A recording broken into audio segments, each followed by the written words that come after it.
చేసి అంతా నిజమే చెప్తాను. అంతా నిజమే చెప్పు. అబద్ధం చెప్పను. అబద్ధము చెప్పను.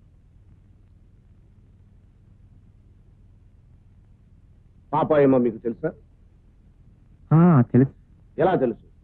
మేమంతా ఒకే కులస్తులం. అంటే భక్త కులం, భక్తులం. భక్త కులమా? కాదు, అదో వ్యభిచార నిలయం. అపచారము, అపచారం, మహాపచారం. తన వృత్తిని, ప్రవృత్తిని ఆ శ్రీకృష్ణ పరమాత్మకి అంకితం చేసిన మహాసాధ్యం.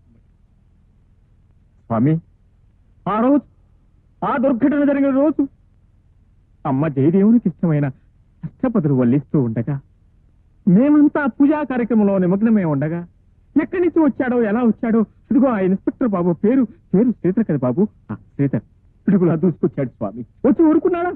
ఆ అమ్మను, మహాసాధ్యముని, సౌశీల్యవతిని గట్టిగా పట్టుకుని ఏమేమో చేయబోయాడు స్వామి. నా నోటితో నేను చెప్పలేదు స్వామి. పచ్చి అబద్ధం. Order order.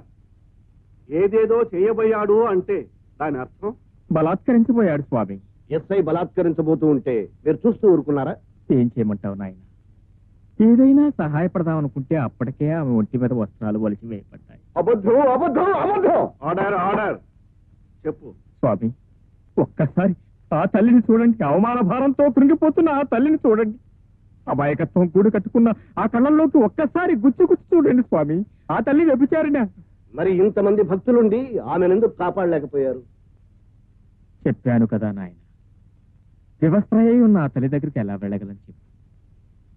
అందుకే ఆ దృశ్యాన్ని చూడలేక ఆ భారాన్ని కూడా భగవంతుడి మీదే మోపినం బయటకు వెళ్ళిపోయాం. మరి వచ్చిన వారు పోలీసులకు ఎందుకు ఫిర్యాదు చేయలేదు? తప్పు నాయన, ఒకరి మీద ఒకరికి ఫిర్యాదు చేయకూడదు. ఎవరి కర్మ వారిదేనని వదిలేయాలి.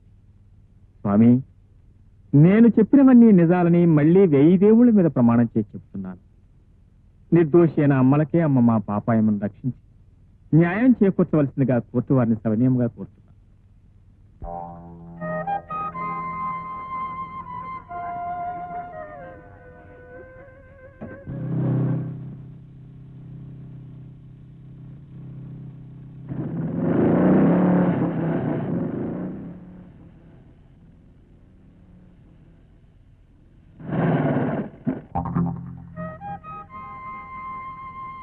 ఏంటయా